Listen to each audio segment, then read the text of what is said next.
Good evening, my fellow content creators and all you beautiful people out there. Welcome back to the channel. If you're new to the channel, my name is Deuces and welcome in.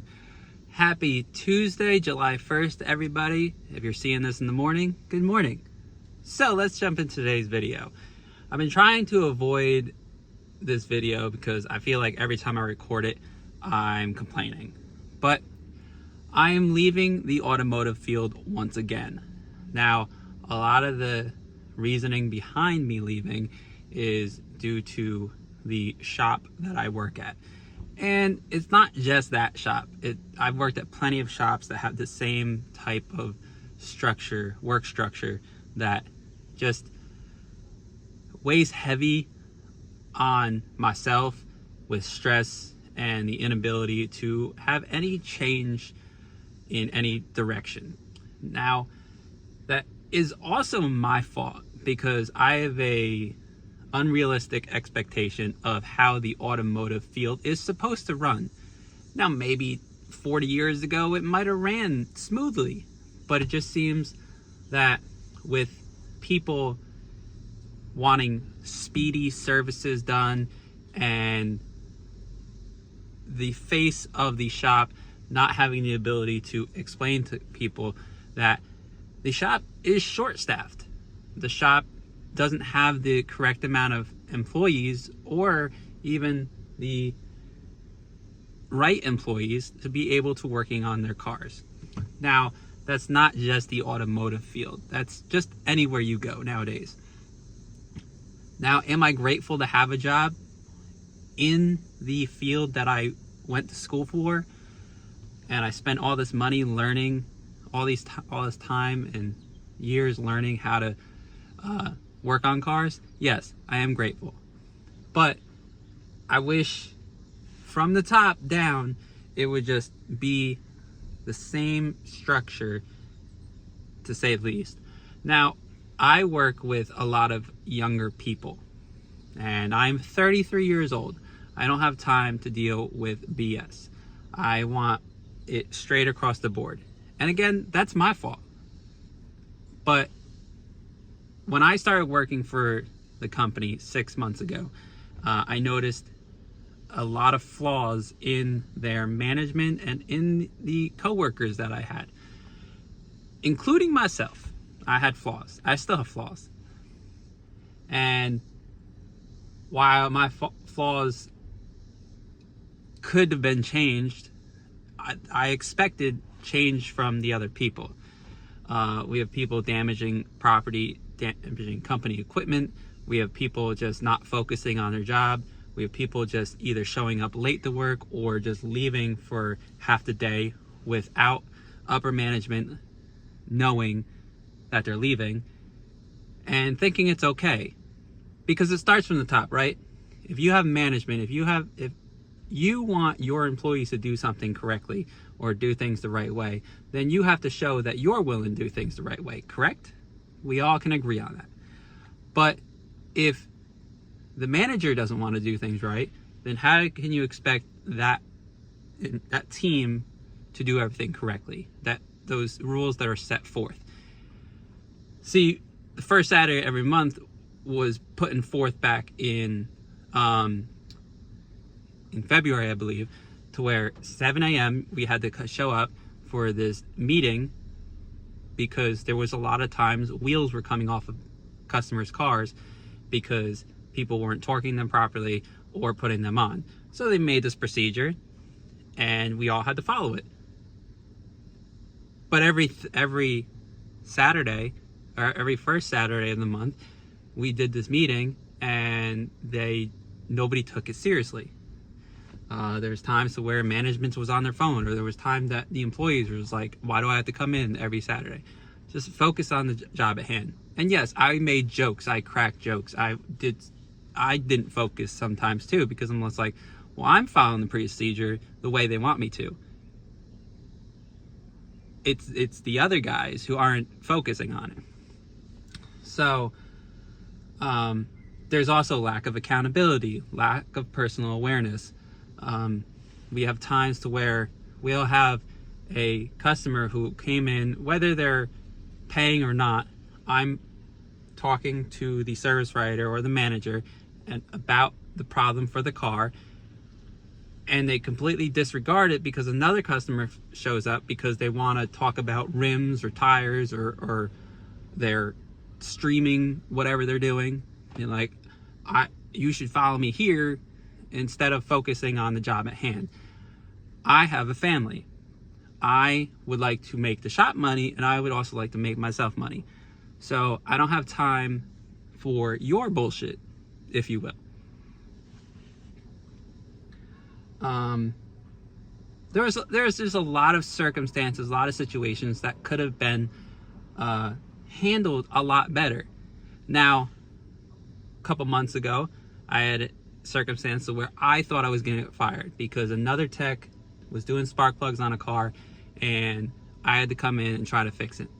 Unfortunately, I cost the company an engine, but due to the lack of communication from upper management and the lack of help from upper management, nobody told me that we weren't doing the job. I asked multiple times too. I confronted multiple people. I was like, what are we doing with this car? And I was told nothing. So I said, I'm going to take it upon myself to try to fix the problem. Well, the problem got too far, and then they told me after the fact, they're like, we were never going to do that.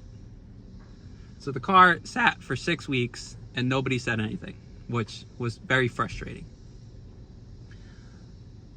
But it stems from management. It stems from lack of communication. And I, again, don't have time for people to bullshit. And I don't plan on doing that in the new job. The new job has nothing to do with automotive. So if any company or anybody that in the future sees my face and they're like, well, we see all this video and we didn't like what you said in the video, well, that stems from automotive. It's all automotive based. It has nothing to do with any other company, because I honestly respect the company enough to not bash the company because I don't have the experience. I don't know anything about the company, and I don't know how they respond to things like that. But I've been in plenty of shops to where it is the same structure from the top down. Management all the way down, to where they just say, well, it's your fault because your shit rolls downhill. You will always be the bottom. But I've always thought of it like it has to stop with somebody. Someone has to speak up to say, hey, this is wrong. You're doing it wrong, and you're not trained right. But also, again, back to the personal accountability, there's times to where the people I work with now, they're like, nobody taught me this. Nobody showed me this.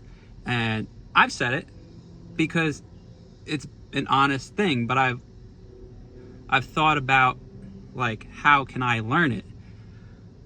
See, all the stores that I work at, all the stores that they're taking over and changing over, they have a free air pump outside for customers. So free air, customer pulls up, check their tire pressure.